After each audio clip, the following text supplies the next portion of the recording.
तप्त मानस शांत हों, जिनके गुणों के गान में वे वर्धमान महान जिन विचरे हमारे ध्यान में। 12 भावनाओं के संदर्भ में धर्म भावना की चर्चा चल रही है। इसमें धर्म की अनेक प्रकार से चर्चा होने के उपरांत गृहस्थ धर्म और मुनि धर्म, धर्म के 2 भेद हैं, उनकी बात आरंभ की थी। गृहस्थ धर्म में एक तो सामान्य गृहस्थ होते हैं जो मात्र जैन दर्शन के पक्षपाती होते हैं। उन्हें यह अच्छा लगता है, उनके चित्त को स्वीकार होता है और कोई भी विशेष बात उनके जीवन में नहीं होती है। दूसरे जो श्रावक होते हैं वो 2 प्रकार के होते हैं। एक तो वृत्ति श्रावक और दूसरे अवृत्ति श्रावक। अवृत्ति श्रावक में भी सम्यक दृष्टि और मिथ्या दृष्टि इस 2 प्रकार के होते हैं। इनकी चर्चा अपन कर चुके हैं और वृत्ति श्रावकों की बात चल रही थी। वृत्ति श्रावक पंचम गुणस्थान वृत्तियों को बोलते हैं, जिसमें पहली प्रतिमा की बात हुई थी और दूसरी जो वृत्त प्रतिमा है उसकी चर्चा चल रही थी, जिसमें 5 जो अणुवृत्त, 3 गुणवृत्त और 4 शिक्षावृत्त होते हैं। अणुवृत्त उन वृत्तों का नाम है जो हिंसादि 5 पापों के एक देश त्याग रूप होते हैं। गुणवृत्त वो चीज है जो इन अणुवृत्तों में गुण पैदा करते हैं, क्वालिटी डेवलप्ड करते हैं। और शिक्षावृत्त वो चीज है जो आगे बढ़ने की शिक्षा देते हैं। 5 अणुवृत्तों में अहिंसानुवृत्त, सत्यानुवृत्त, अचौर्यानुवृत्त, ब्रह्मचर्यानुवृत्त और परिग्रह परिमाणानुवृत्त की चर्चा हुई थी। अब वो कहते हैं कि इससे ज्यादा त्याग करने में मैं असमर्थ हूं जब वे वस्तु की दृष्टि से, द्रव्य की दृष्टि से इससे आगे त्याग करने को तैयार नहीं है, बंधने को तैयार नहीं है, तो उन्हें 3 गुणवृत्तों के माध्यम से काल की अपेक्षा उन्हें बांधा जाता है। और काल की अपेक्षा वृत्त 2 प्रकार के होते हैं। एक को बोलते हैं यम और एक को बोलते हैं नियम। यम माने जो जीवन पर्यंत के लिए जो त्याग किया जाता है उसे बोलते हैं यम, और जो घड़ी घंटा दिन की मर्यादा से किया जाता है उसे बोलते हैं नियम।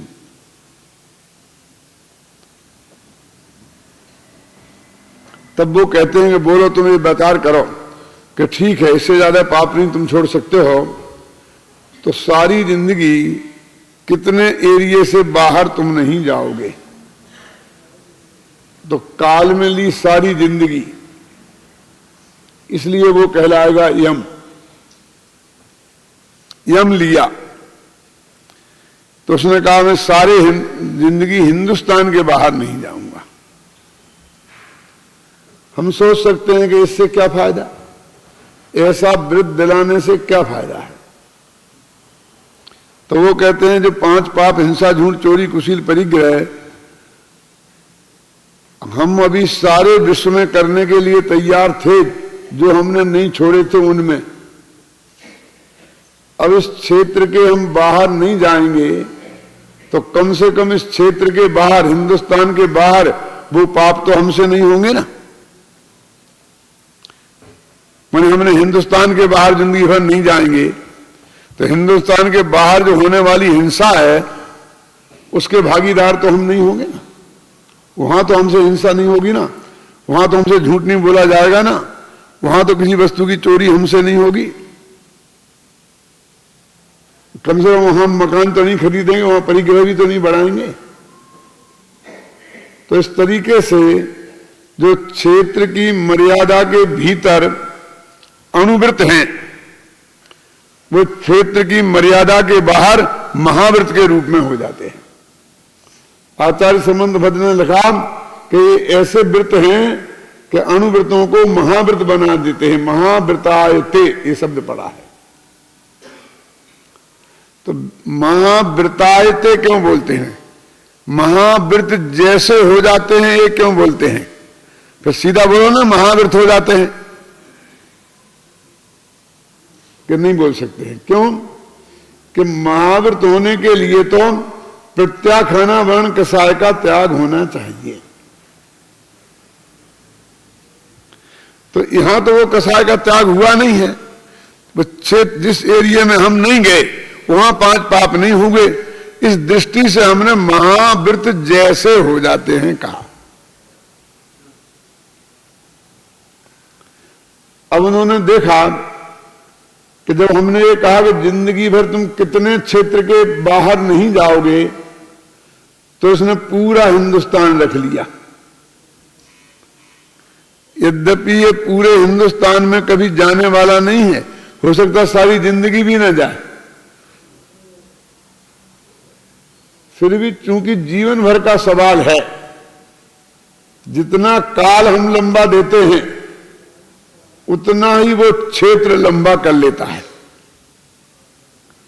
तो कहा भाई छोड़ो, 1 बरस तक तुम कितने एरिया के बाहर नहीं जाओगे। तो चूंकि जब 1 बरस की मर्यादा लगाई ना, तो उसे बोलते हैं नियम। नियम लो, अपन बोलते हैं नियम ले लो। और यम ले लो माने सारी जिंदगी के लिए ले लो। कोई व्रत सारी जिंदगी के लिए लिया जाता है तो उसे बोलते हैं यम, और जो काल की मर्यादा से लिया जाता है उसे बोलते हैं नियम। तो उसने कहा कि 1 साल की बात है कि हां, तो सोच के जवाब देता है कि 1 साल तो मैं राजस्थान के बाहर भी जाने का कोई विचार नहीं है। क्या मेरा व्यापार कोई राजस्थान के बाहर तो है ही नहीं, कोई काम भी नहीं है, और शिखर जी जाने का भी विचार नहीं है। तो 1 साल का तो मैं राजस्थान के बाहर नहीं जाऊंगा। तो जो स्थिति हिंदुस्तान के बाहर थी 5 पापों की, वो 1 वर्ष के लिए सारे राजस्थान के बाहर होगी ना। तो और हमारे पाप छूट गए। हम उन्हें तो पाप छुड़ाना उद्देश्य है। फिर कहा ठीक है, 1 माह तक कहां नहीं जाओगे? 1 माह तक मैं जयपुर के बाहर नहीं जाऊंगा। तो जो स्थिति दिग्व्रत में सारे हिंदुस्तान के बाहर थी 5 पापों की त्याग की, वो स्थिति 1 महीने के लिए जयपुर के सीमा तक आ गई। तो कितने बड़े पाप से हम बच गए। और फिर कहा अच्छा 1 दिन की बात करें तो कटोडमल स्मारक भवन के बाहर नहीं जाऊंगा। इसमें क्या है? तो 1 दिन के लिए हम इस टोडरमल स्मारक भवन के बाहर होने वाले पापों से बच जाएंगे। मैं हम बाहर चलते फिरते यदि तो चींटियां मरती हमारे पैर के नीचे आगे कि नहीं, हम उसके मर्यादा के बाहर जाएंगे ही नहीं। तो इस तरीके से जो चीज हम जीवन पर्यंत के लिए नहीं त्याग सकते थे, उसको हमने देश व्रत के माध्यम से उसे और काल को कम कर करके यहां तक ले आए। तो फिर आप कहेंगे कि इससे फायदा क्या हुआ? 1 दिन बाद तो फिर हम इसके बाहर निकलेंगे ना, महीने भर बाद तो हम जयपुर के बाहर निकलेंगे, 1 बरस बाद तो हम राजस्थान के बाहर निकलेंगे। कि नहीं, ऐसा नहीं होगा। हम कहते हैं कि तुमने 1 बरस का लिए नियम लिया ना, तो जब 1 बरस पूरे हों तो फिर लेना 1 बरस का नियम। कितने का? तो तुम राजस्थान और मध्य प्रदेश 2 रख लेना, अथवा और कम कर लेना, क्या जयपुर जिला रख लेना क्या।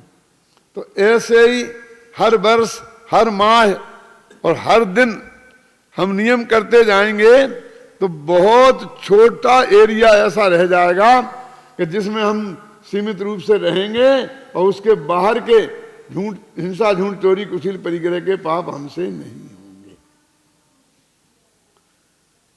इसे बोलते हैं देशवृत्ति। तो इसने कितने पापों से हमें बचा दिया। अब फिर वो ये कहते, देखो भाई इतना ध्यान रखना कि नहीं जाने का मतलब क्या है। ऐसा तुम करो कि हमने प्रतिज्ञा तो कर ली कि हम हिंदुस्तान के बाहर नहीं जाएंगे, और रोजीना फोन से अमेरिका बात करो और वहां से ये भेज दो, ये बुला दो, ये ला दो, ये नहीं चलेगा। ये बोलते हैं वो दिग्वृत्त का अतिचार है, ये दोष लगेगा। क्योंकि तुम नहीं गए, तुमने किसी को भेजा ना। जाना और भेजना एक ही बात है। जब हम कहते हैं हम नहीं जाएंगे, तो हम जाएंगे तो भेज भी नहीं सकते, और जाने वालों की अनुमोदना भी नहीं कर सकते। जैन में कितनी बारीकी है। वो कहते कृत कार्य तो अनुमोदना का एक सा पाप है, चाहे हमने किया चाहे हमने कराया, और न किया और न कराया। लेकिन यदि वो हो गया पाप, किसी दूसरे ने किया, तो हमने कहा बहुत बढ़िया किया तुमने, तो कहते उसको बराबर पाप है। तो तुम मन वचन काय व कृतकार्य अनुमोदना से उसका त्याग करो। फिर समझ लो कि आपने प्रतिज्ञा ली। अभी आपको बहुत आसान लग रहा था क्या कि मैं हिंदुस्तान के बाहर नहीं जाऊंगा, उसमें क्या दिक्कत है, जाना तो है ही नहीं। 3 दफे वीजा की ट्राई कर चुका हूं और मिला ही नहीं है, और अब तो मेरा नाम ब्लैक लिस्ट में आ गया है, तो मिलने का सवाल नहीं है, इसलिए जाना ही नहीं है। तो ले लो प्रतिज्ञा। ऐसी पोल पट्टी नहीं चले। नहीं जाने का मतलब है सब प्रकार के संपर्कों का तोड़ना। ऐसा उदाहरण दिया है कि आप मर्यादा के बाहर ऐसे पत्थर नहीं फेंक सकते। क्या उस जमाने में पत्थर ही की बात होगी जब ये बात शायद लिखी गई होगी, लेकिन आज तो हम यहां से अणुबम फेंक सकते हैं ना। सैकड़ों मील तक कोई चीज फेंक सकते हैं ना, किसी को हिंसा कर सकते हैं ना। तो हिंसा से बचने के लिए तो ये वृद्ध लाए थे, और तुमने वो हिंसा चालू रखी। तो तुम यहां से जो पत्थर वहां फेंकोगे, वहां उसे जीव मरेंगे, उसका क्या होगा। कि साहब पहले से आप कहते तो हम लेते ही नहीं, इसलिए तो पहले ही से बता रहे हैं ना, अच्छी तरह समझ लो। कि किसी क्षेत्र के बाहर नहीं जाने का मतलब ये है खुद नहीं जाना, किसी को भेजना नहीं, और जाने हुए वालों की अनुमोदना नहीं करना, उन्हें रास्ता नहीं बताना। ख्याल में है ना। अब ऐसे ही हर एक में लगाना। आपने राजस्थान के बाहर लिया, आदमी स्मारक के बाहर नहीं जाऊंगा आज दिन भर, तो इसका मतलब बाहर वाले आदमी को आवाज देके बुलाना, बाहर आदमी को भेजना, उससे बात करना, ये भी नहीं होगा। तब तो आपका वहां से कनेक्शन कटेगा, तब तो वहां से आप हिंसादी पापों से बचेंगे। पहले तो आपको ये व्रत बहुत सीधा सरल लग रहा था, क्यों? और अब तो बहुत भारी लगने लगा। तो कहते हैं सोच समझ के मर्यादा लेनी चाहिए। न जाएंगे, न भेजेंगे, न अनुमोदना करेंगे, और न मन से, न वचन से, न काया से। न शरीर जाएंगे, शरीर तो नहीं गए, लेकिन आपने आवाज लगाई यहां से उस मर्यादा के बाहर व्यक्ति को, तो वाणी से गए। फोन से आपने बात करी तो वाणी से पहुंच गए ना आप वहां।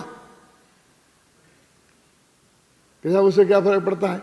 वो फोन पे आपने 4 गालियां सुना दी अमेरिका में बैठे हुए अपने बेटे को, तो उसके दिल को दुखी, तो हिंसा हो गई ना वहां। वाणी से भी हिंसा होती है ना। और वो तो कहते मन से भी नहीं जाना, माने वहां की बातों का विचार भी नहीं करना।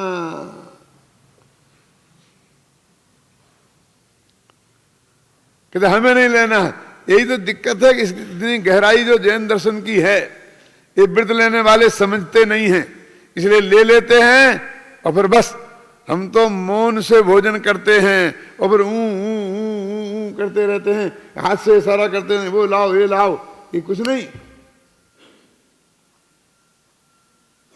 ख्याल में है ना? इस दिग्वृत और देश में तो अनर्धन वृत, इस मर्यादा से इन्हें पालें तो उसमें गुण पैदा होगा, अनुव्रतों में गुण पैदा होगा। क्योंकि मन वचन काय और कृतकार्य अनुमोदना, इन तीनों से पाप होता है। आप कहेंगे ठीक है खुद किया वो तो हुआ पाप, और कराया वो भी हुआ ही, लेकिन अनुमोदना से क्या फर्क पड़ता है? क्यों? तो किसी ने किसी को तो चांटे मार दिए, ना आपने मारे ना आपने उसे कहा था तुम मारो, तो आपने कहा ठीक किया। ऐसे नालायकों के साथ ऐसा ही व्यवहार होना चाहिए। तो उससे जो प्रोत्साहन मिलता है तो वो दो और जड़ देगा, आज नहीं तो कल जड़ देगा, इससे नहीं तो किसी दूसरे को जड़ देगा।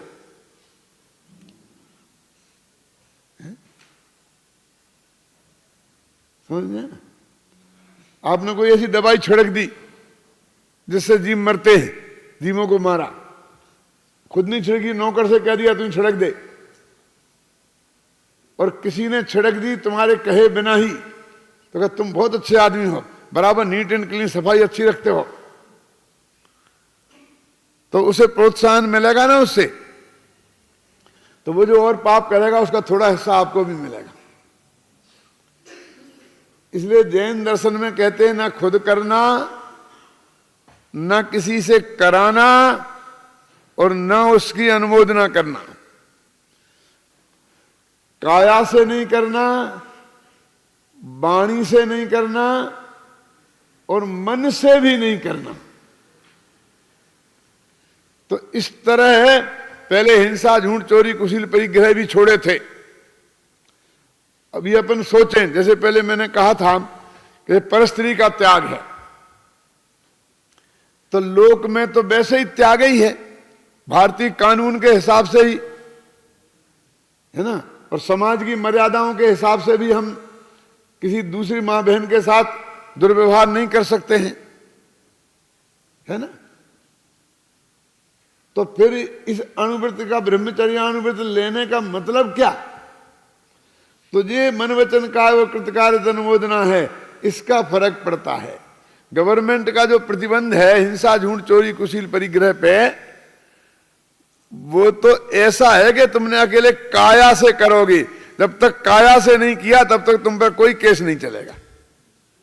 इसलिए मैंने कहा था ना कि मिथ्यात्व की भूमिका में भी ये चीजों का त्याग होता है, तो वो सिर्फ ऐसा त्याग होता है कि जिनके करने से राज से दंड मिले और समाज से बहिष्कार हो। ख्याल में है ना? तो ये तो कब होता है? जब काया से करेंगे। तो आप मन में कोई किसी को कितनी भी गालियां देते रहो, किसी को जान से भी मार डालो, तुम पर केस चलेगा क्या? समाज तुम्हारा बहिष्कार करेगा? तो मन की पाप पर गवर्नमेंट प्रतिबंध नहीं लगाती, लगा नहीं सकती, क्योंकि काया के पाप पर प्रतिबंध लगाने में ही पसीना छूट जाता है, उसमें वो पूरी तरह सफर कहां हो रही है। रोजाना इतने इतने अपराध हो रहे हैं, इतनी हत्याएं हो रही हैं, इतनी मां बहन की इज्जत लूटी जा रही है कि हमारी गवर्नमेंट को ऐसा सोचना पड़ रहा है कि अभी के दूसरे मां बहन की इज्जत लूटने वालों को फांसी की सजा दी जाए। जो सजा किसी की हत्या करने में है, वही सजा किसी मां बहन की इज्जत लूटने के लिए भी भारत का कानून पास करने की सोचते हैं सरकार। इसका क्या मतलब? इतना पाप बढ़ गया है। ये कानूनन तो प्रतिबंध है ही, सजा भी है, फिर भी नहीं रोक पा रही ना। तो मन की, किसी के मन में विकृति आए उसे कैसे रोकेगी? वाणी की विकृति को वो कैसे रोक सकती है गवर्नमेंट?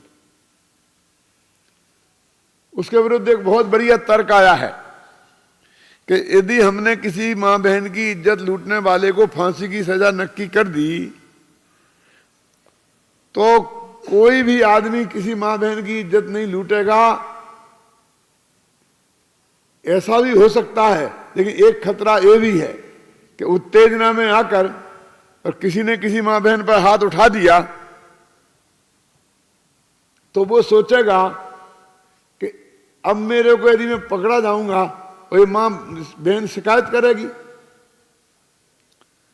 तो ऐसी स्थिति में फिर मुझे फांसी पे चढ़ना होगा। तो इसे मार ही दो ना, तो मारने के बाद भी तो फांसी पे ही चढ़ना है ना। दोनों की सजा तो बराबर ही है, लेकिन एक लाभ है बीच में, क्योंकि ये मर जाएगी तो शिकायत करने वाला तो कोई नहीं रहेगा ना, गवाही सभाएं तो नहीं रहेंगे ना, और इसके जिंदा रहने के बाद में ये सब गवाही सभाएं भी रहेंगे। मेडिकल जांच होगी, क्यों 50 तरह के चक्कर हैं, और हो सकता है वहां कोई गवाही सभा देने वाले ही नहीं हो तो केस ही नहीं चले। तो इस संभावना से विचार के साथ में हत्याएं भी होने लगेंगी, इसलिए इतनी कठोर सजा नहीं रखनी चाहिए।